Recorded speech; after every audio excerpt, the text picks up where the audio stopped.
কাদের উপর ওয়াজিব? সম্মানিত হাজিরিন, ঈদুল আজহার দিন শুভে সাদিকের পর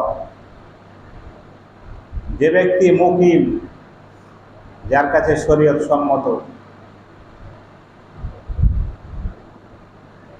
52.5 তোলা রৌপ্য আর 7.5 তোলা স্বর্ণের টাকা থাকবে, এই ব্যক্তির উপরেই কোরবানি করা ওয়াজিব।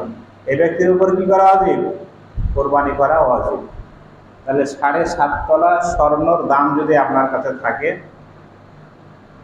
আর 52.5 তোলা রৌপ্যের দাম যদি আপনার কাছে থাকে, সম্মানিত হাজিরিন, একটা হিসাবের মাধ্যমে আমি জেনেছি এই 2026 সালে নেশাব পরিমাণ মালের পরিমাণ হচ্ছে টাকা হচ্ছে 1,78,500 টাকা।